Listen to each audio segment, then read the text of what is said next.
সুপ্রিয় এইচএসসি শিক্ষার্থীরা, আশা করছি তোমরা সবাই অনেক ভালো আছো। আজকে আমরা আলোচনা করব প্যারাগ্রাফ। তো এইচএসসির নিচের লেভেলের স্টুডেন্টরাও ক্লাসটা করতে পারে, মানে যাদের সাথে প্যারাগ্রাফ লেখার আসলে দরকার, প্যারাগ্রাফ তো অনেকেরই দরকার, সবাই ক্লাসটা করতে পারবে। তো বলে রাখি, যারা এইচএসসি স্টুডেন্ট রয়েছে তারা এইচএসসি ইংলিশ সেকেন্ড পেপারের পূর্ণাঙ্গ কোর্স একদম ফ্রিতে পেয়ে যাবে Nahid24 ইউটিউব চ্যানেলে। এই চ্যানেলে এসে একটা প্লেলিস্ট দেখতে পারবে। এই প্লেলিস্টের নাম হচ্ছে এইচএসসি ইংলিশ সেকেন্ড পেপার ইংলিশে প্লাস। এই প্লেলিস্টটা হচ্ছে এটা, এইচএসসি ইংলিশ সেকেন্ড পেপার ইংলিশে প্লাস। এখানে প্রত্যেকটা টপিক সাজানো গাছানো রয়েছে। কোনো স্টুডেন্ট যদি এই ভিডিওগুলো সিরিয়ালি দেখে তাহলে তার আর অন্য কোনো প্রাইভেট পড়তে হবে না, কোনো কোচিং করতে হবে না, জাস্ট ঘরে বসেই তার এইচএসসি ইংলিশ সেকেন্ড পেপার শেষ হয়ে যাবে। তো যাই হোক, প্যারাগ্রাফ লিখতে হলে আমাদের তিনটা দিকে নজর দিতে হবে। হ্যাঁ, প্যারাগ্রাফের যে টপিকটা, ওই টপিকটা আসলে কী, হ্যাঁ, এই বিষয়ে তার 2-1 লাইন আসলে প্রথমে লিখতে হবে। যে টপিকে আমাকে প্যারাগ্রাফ লিখতে বলা হচ্ছে, আমি কি আদৌ এই টপিক সম্পর্কে জানি কি না, আমার কি কোনো আইডিয়া আছে কি না, হ্যাঁ, এই জিনিসটা বলতে কি বোঝায়, এই শব্দের অর্থটাকে আমি পূর্ণাঙ্গভাবে জানি কি না, এইটাকে বুঝতে হবে। এরপরে নির্ধারিত বিষয়টি কোথায়, কখন, কিভাবে হয়, তার প্রভাব কি কি, হ্যাঁ, কী কী সমস্যা তৈরি হয়, তার সমাধান কি, এই সব মানে মনে মনে ভাবতে হবে। হ্যাঁ, তোমাকে চিন্তা করতে হবে যে না, আসলে আমাকে যে টপিকটা লিখতে দিয়েছে এই টপিকটা সাধারণত কোথায় হয়, কখন হয়, কিভাবে হয়, তার প্রভাব কী, হ্যাঁ, এই জিনিসটা হওয়ার পরে কী কী সমস্যা তৈরি হয়, তার সমাধান কী, এই জিনিসগুলো ভাবতে হবে। মাথার মধ্যে অটোমেটিক ভাবা শুরু হয়ে যাবে। ভাবলেই তখন বুঝতে পারবে যে না, কী কী লিখতে হবে। অনেকে আমরা বুঝি না যে প্যারাগ্রাফ যে আসলে একটা লিখতে বলা হয়েছে, আমরা কী লিখবো। আমি এসএসসি শিক্ষার্থীদেরকে দেখি এখনও তারা প্যারাগ্রাফ মুখস্থ করে। আমি পরীক্ষা দেওয়ার সময় আমার অনেক বন্ধু বান্ধবীদেরকে দেখেছি যে প্যারাগ্রাফটা আসলে এসএসসি জেএসসিতেও আসলে ছিল। একটা স্টুডেন্ট ওই সময় থেকে আসলে তার যে প্যারাগ্রাফ তৈরি করে নিজে নিজে বানিয়ে বানিয়ে লেখার যে দক্ষতা অর্জন করা উচিত ছিল, সেখানে এখনও এসে মানুষ মুখস্থ করতেছে। মানে কি যে পড়াশোনা যে আসলে কতটা, মানে কি বলবো, কত কষ্ট করে পড়তেছে, মানে কি বলবো, এই কষ্টটা হচ্ছে বৃথা কষ্ট। হ্যাঁ, যে প্যারাগ্রাফ মুখস্থ করে ও আসলে কোনো স্টুডেন্টই না, সোজা কথা। হ্যাঁ, এত বছর পরে এসেও যদি 2-4টা সেন্টেন্স সে বানিয়ে লিখতে না পারে, সে কিসের স্টুডেন্ট? সোজা কথা, সে কিসের স্টুডেন্ট? হ্যাঁ, আমি সেই শুরুতে টেন্সের ক্লাস এই জন্য পড়াইছি, বেসিক এই জন্য পড়াইছি যে এই জিনিসগুলো বানিয়ে বানিয়ে লিখতে হবে। আবার অনেকে এগুলো কিছু কিছু ক্লাস করে যে একটা প্যারাগ্রাফ লেখা শিখলে ওই প্যারাগ্রাফ থেকে নাকি আরও 10টা 20টা 30টা 40টা প্যারাগ্রাফ লেখা যায়। যদি গিয়ে থাকে, হ্যাঁ, আমি মানলাম যে যায়, ওই শিক্ষার কোনো তো ভ্যালু নাই।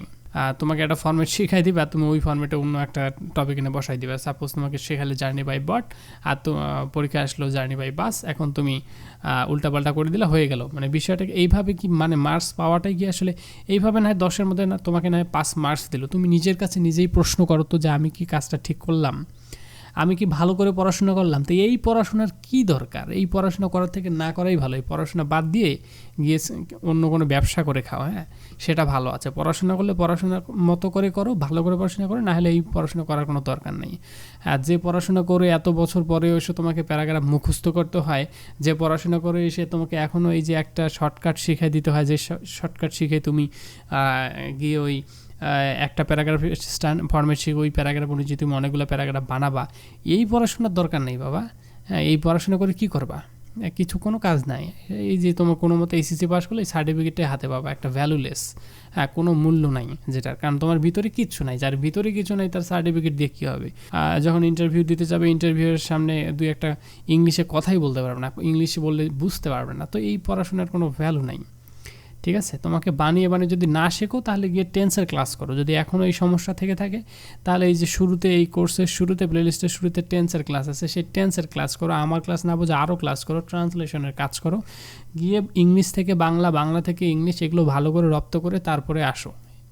আদারওয়াইজ আসলে তোমার এই পড়াশোনার কোনো ভ্যালু নেই। এই কথাগুলো আসলে আমি বলতে চাইছিলাম না, অনেক স্টুডেন্ট এখানে হার্ট হয়েছে, কিন্তু বাস্তবতা এটাই। এমনিতে এখন এত কম্পিটিশন, এত ভালো ভালো স্টুডেন্ট, আর এই সকল স্টুডেন্ট যারা আসলে এখন একটা প্যারাগ্রাফ লিখতে পারে না, একটা বানিয়ে বানিয়ে লেখার দক্ষতা যার নাই, তার এই পড়াশোনা দিয়ে কী হবে? শুধু কোনো মতো ওই যে সার্টিফিকেটটা পাওয়াই হবে। এই সার্টিফিকেট তো কোনো কাজেও আসবে না, অযথা। হ্যাঁ, দেশের বোঝা, কিছুদিন পরে বের হবে আর বলবে যে পড়াশোনা করলাম, পাশ করলাম, কোনো চাকরি নেই। এই পড়াশোনা দিয়ে কি তোমার কি চাকরি হবে নাকি? হ্যাঁ, তুমি বাজারে যখন যাবা কি বাজারে গিয়ে কি তুমি ওই যে ভালো ভালো সবজি রেখে তুমি কি পচা পচা সবজি নিয়ে আসবা?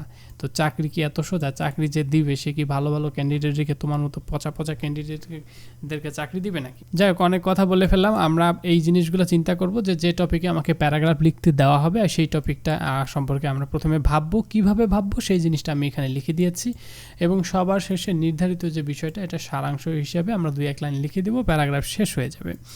এখন আর একটু তোমার মাথাটাকে খোলাসা করে দিই যে ধরুন ট্রি প্লান্টেশন, হ্যাঁ, এই ট্রি প্লান্টেশন বা বৃক্ষরোপণ সম্পর্কে তোমাকে একটা প্যারাগ্রাফ লিখতে বলা হয়েছে। তো প্রথমেই লিখতে হবে যে বৃক্ষরোপণটা কী, আসলে বৃক্ষরোপণ জিনিসটা কী, বৃক্ষরোপণ কাকে বলে সেটা আমাদেরকে প্রথমে আগে লিখতে হবে। হ্যাঁ, এরপর লিখতে হবে যে কোথায় বৃক্ষরোপণ করা উচিত, বৃক্ষরোপণের যথেষ্ট পরিমাণ না হলে কি কি সমস্যার সৃষ্টি হবে। যদি মনে করো যে পরিমাণ বৃক্ষ দরকার সে পরিমাণ নাই, তাহলে কি কি সমস্যার সৃষ্টি হতে পারে, এই সমস্যার সমাধানে আবার কি কি করা উচিত, এই জিনিসগুলো আমাকে লিখতে হবে। এখন অনেক স্টুডেন্ট বলে হ্যাঁ ট্রি প্লান্টেশনে কী লিখবোটা কি, মানে কি ভাবার সে ভেবেই পাচ্ছে না সে লিখবেটা কি। এই জন্য এটা প্রশ্ন করতে হবে যে হোয়াট ইজ ট্রি প্লান্টেশন, যে ট্রি প্লান্টেশন জিনিসটা কি সেটা আগে লেখো, তারপরে কোথায় বৃক্ষরোপণ করা উচিত সেটা লেখো, কোথায় কখন করা উচিত, যদি যথেষ্ট পরিমাণে না হয় কী কী সমস্যার সৃষ্টি হবে, এই সমস্যার সমাধানে কী কী করা উচিত, এগুলো দিলে ভাবার যে জগৎটা সেটাকে প্রসারিত করবে আমার এই ছোট্টখাটো একটা টেকনিক। ঠিক আছে, ধরো যে তোমাকে ডাউরি সম্পর্কে বা যৌতুক বিষয়ে তোমাকে একটা প্যারাগ্রাফ লিখতে বলা হয়েছে। সো এই প্রথমে আমাকে বুঝতে হবে যে এই যে যৌতুক বিষয়টা আসলে কি, যৌতুক কি। এখন তুমি যদি যৌতুক কি এটাই যদি না জানো তাহলে লিখবাটা কি। প্রথমে তো আগে বুঝতে হবে যে এই বিষয়টি কি, কাকে বলে। এরপরে লিখতে হবে যে হ্যাঁ এই যৌতুকটা আসলে কোথায় হয় বেশি সাধারণত, কীভাবে যৌতুক দেওয়া নেওয়া হয়, কে কাকে দেয়, কনে বরকে দেয় নাকি বর কনেকে দেয়, যৌতুকের কারণে সমাজে কী কী সমস্যার সৃষ্টি হচ্ছে, এই সমস্যাগুলো সমাধান কিভাবে করা উচিত, এই জিনিসগুলো মাথার মধ্যে ভাবতে হবে। ভেবে তারপরে তুমি এটাকে বাংলায় আগে কনভার্ট করবা যে না এই যৌতুকে কী কী সমস্যা হয়, কীভাবে সমাধান করবো, এগুলো বাংলায় ভাববা। ভাবার পরে যে জিনিসটা তুমি বাংলায় ভাববা ওইটাকে তুমি ইংলিশে পরিবর্তন করে দিবে, তাহলে হয়ে গেল ডাউরি বা যৌতুকের তোমার প্যারাগ্রাফ। এখন এইটুকু বাংলা থেকে ইংলিশে যদি করতে না পাও তাহলে তো ওই যে বললাম তুমি এখন স্টুডেন্ট হওয়ার যোগ্যই হও নাই, তুমি স্টুডেন্টই না সোজা কথা, ইন্টারমিডিয়েটে পড়ো, এইচএসসিতে পড়ো, একটা বাংলা থেকে ইংলিশ করতে পারো না, এটা কি লজ্জা লাগে না তোমার? হ্যাঁ, একটা ট্রান্সলেশন করতে পারো না। তো যাই হোক, আমি এখন আসলে একটা প্যারাগ্রাফ পড়ি, প্যারাগ্রাফ পড়ে দেখি যে আসলে কীভাবে প্যারাগ্রাফটা লেখা হয়েছে এই বিষয়ে জাস্ট ধারণা নেই। এখন আমি যেটা লিখছি তোমাকেও কি এইটা লিখতে হবে, এইটা লিখলে কি তোমাকে মার্কস বেশি দিবে? দিবে না। তো বিশেষ করে আমার কাছে যদি কোনো স্টুডেন্ট এসে আমার প্যারাগ্রাফ আমাকে কপি করে বা আমি যদি শুনি কোথা থেকে কপি করছে, আমি ওকে অর্ধেক মার্কসও দিব না।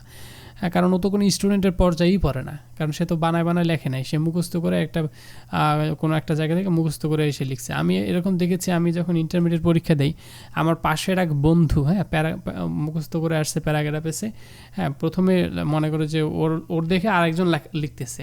সাপোজ হচ্ছে তোমাকে বিষয়টা বুঝে বলি যে মিস্টার এ হচ্ছে মুখস্থ করে আসছে প্যারাগ্রাফ, আর মিস্টার বি আমার ফ্রেন্ড, ও মুখস্থ করে আসে নাই, ও বানায় লিখতে চাচ্ছিল।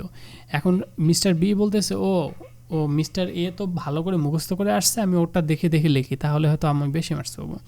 এখন মিস্টার এ লিখতে কয়েক লাইন গেল, 3 লাইন 4 লাইন যাওয়ার পরে আর লিখতে পারে না, মাথা শুধু এই যে চুলকানি শুরু হয়ে গেল, আর লিখতে পারে না, কিচ্ছু আসে না, মাথা থেকে কিচ্ছু বের হয় না। আর মিস্টার বিও গেল পরে বিপদে, বলতেছি কি কার লাইনে পড়লাম, কার পাল্লায় পড়লাম, একটু লিখে আর লিখতে পারে না। তখন আসলে বুঝলো যে না, ও যদি আগে থেকে নিজের মতো করে লিখতো তাহলে এই যে এতক্ষণ ধরে বসে থাকা লাগতো না। সে অন্তত 10-15 মিনিট ধরে বসেছিল, কিচ্ছু একটা ওয়ার্ড লিখতে পারে নাই। সে এইগুলো স্টুডেন্ট তো আসলে স্টুডেন্ট না, শুধু ওই যে রেজাল্ট হাতে পাইলেই সেটাকে স্টুডেন্ট বলে না। ওকে, তাহলে দেখি drug addiction. Drug addiction is a serious problem. Drug addiction হচ্ছে একটা অনেক মারাত্মক একটা সমস্যা দ্যাট অ্যাফেক্টস মেনি পিপল, যেটা অনেক মানুষকে প্রভাবিত করে অ্যারাউন্ড দ্য ওয়ার্ল্ড, গোটা বিশ্বে। It occurs when a person becomes dependent on drugs. এটা তখনই ঘটে যখন একজন ব্যক্তি হচ্ছে নির্ভর হয়ে যায় ড্রাগের ওপর, বা মিনিং এটা মানে হচ্ছে that they can not function normally without using them, যে তারা সাধারণত স্বাভাবিকভাবে কোনো কাজই করতে পারে না যখন ওই ড্রাগটা ছাড়া। যখন কোনো একটা ড্রাগ আসক্ত হয়ে ড্রাগ এডিক্টেড পারসন হয়ে যাবে, সে মানে নর্মালি কোনো কাজ ঠিকঠাক মতো করতে পারবে না যদি সে নিয়মিত ওই ড্রাগ না নেয়। তার মানে তাকে ড্রাগ নিতে হবে, নিয়ে একটা সময় গিয়ে ওই ড্রাগ আরও নেওয়ার মাত্রা বেড়ে যাবে। তখন দেখা যাবে যে সকাল বিকাল 3 বেলা ভাত না খেয়ে শুধু ড্রাগ খাইতে হবে, তারপর 4 বেলা 5 বেলা এরকম করে এক সময় গিয়ে শেষ।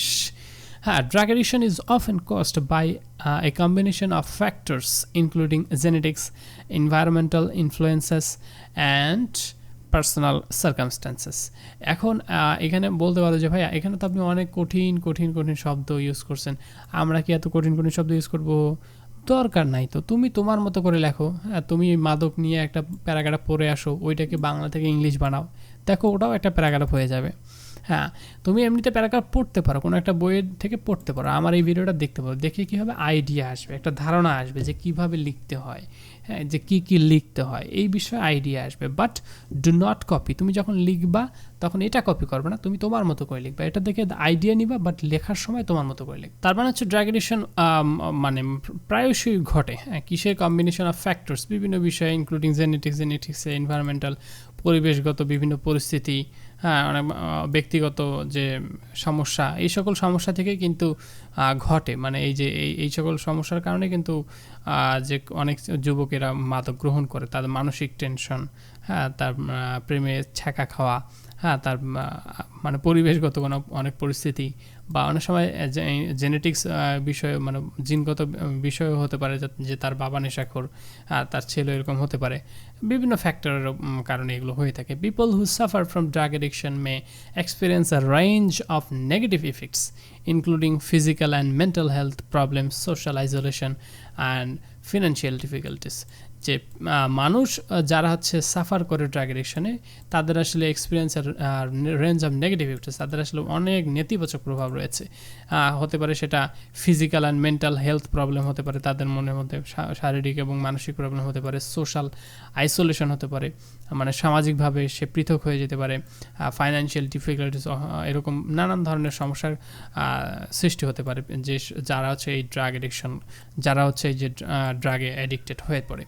The most common drug that lead to addiction include, যে সবচেয়ে কমন যে ড্রাগ, হ্যাঁ, সেগুলো হচ্ছে যে অপিওডস, হ্যাঁ, নামও আসলে বলতে পারছি না এইসব ড্রাগ, অ্যালকোহল এর নাম শুনেছি, কোকেইন, মারিজুয়ানা, এইগুলো ড্রাগের কিছু এক্সাম্পল দিয়েছে। Treatment for drug addiction typically involves A combination of medical care.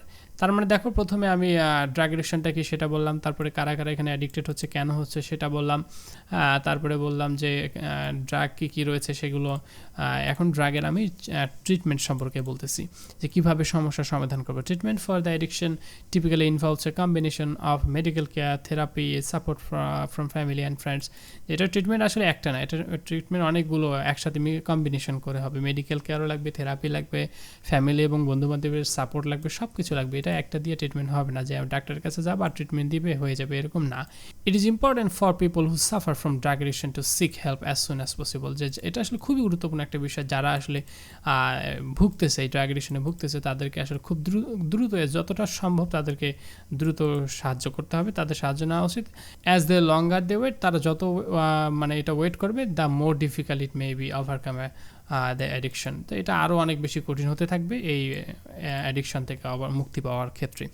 তার মানে যত দ্রুত সম্ভব এটা চিকিৎসা করতে হবে, যত ওয়েট করবে ততই ক্ষতি। তো যাই হোক, এটা আমি যেভাবে লিখছি তোমাকেও সেভাবে লিখতে হবে না, বা আমি যতটুকু লিখছি তোমাকেও ততটুকু লিখতে হবে না, তুমি চাইলে কম বেশি করে লিখতেই পারো। বাট এখানে ছোট লাগতেছে, তুমি খাতার মধ্যে লেখো, লিখলে দেখবা যে ওখানে বড় লাগবে।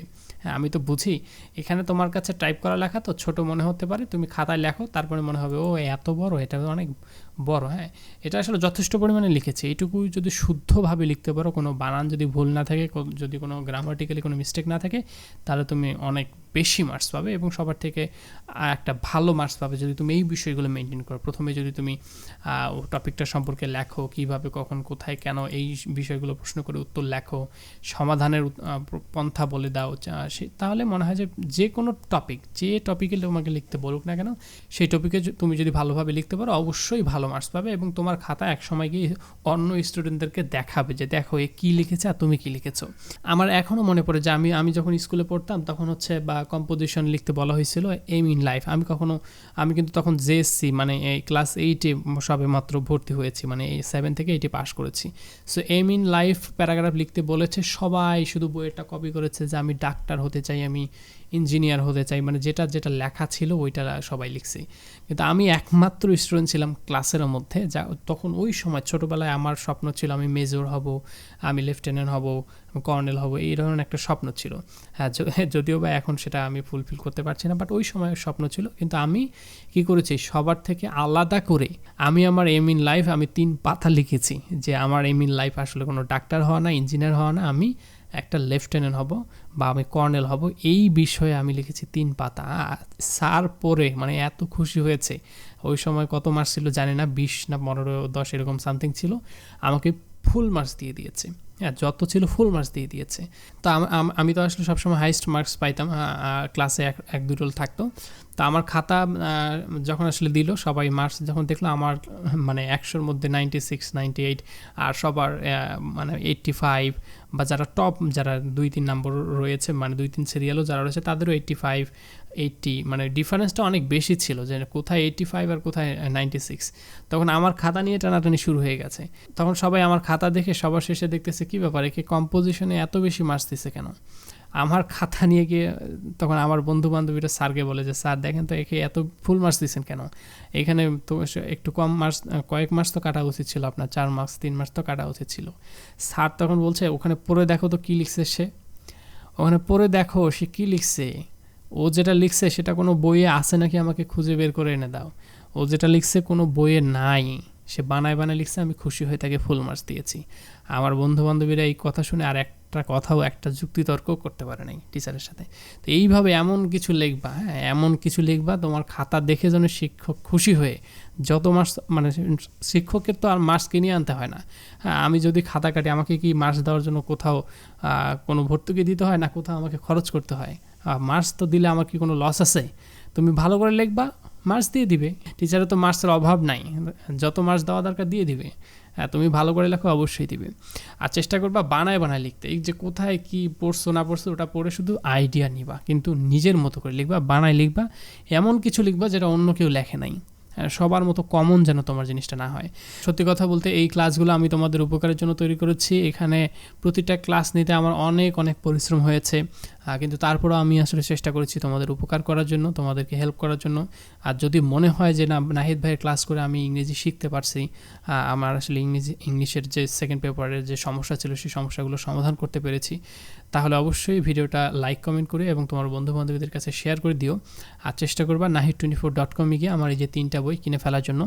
কারণ হচ্ছে তুমি দেখো, তুমি এই যে বাংলা ইংলিশ আইসিটি শেখার জন্য তোমার বন্ধুবান্ধবীরা আশেপাশে অনেক টাকা খরচ করতেছে। হ্যাঁ, অনেক টাকা খরচ করার পরেও এসে সে প্রপার সে নলেজটা পাচ্ছে না। আর সেখানে তুমি ঘরে বসে অনেক ভালোভাবে ক্লাস করতেছো, আবার ঘরে বসে বাংলা ইংলিশ আইসিটি শেষ করতেছো। সো যার ক্লাস করতেছো তার ডকুমেন্টটা চেষ্টা করবো সংগ্রহ করে রাখার জন্য, তাহলে তোমার খুবই ভালো হবে। কারণ পরীক্ষার আগের রাতে এত ক্লাস দেখার কোনো সময় হবে না। পরীক্ষার আগের রাতে শুধু বইটা একটু চোখ বুলাই নিবা। আর যেহেতু আমি প্রতিটা লাইন ধরে পড়াইছি, এই বই শেষ করতে কোনো সমস্যাই হবে না। হ্যাঁ, তুমি শুধু বই কিনবা আর ক্লাস করবা, ঘরে বসে বাংলা ইংরেজি আইসিটি শেষ হয়ে যাবে। দেখা হচ্ছে পরবর্তী ক্লাসে। সবাই ভালো থেকো, সুস্থ থাকো, আল্লাহ হাফেজ।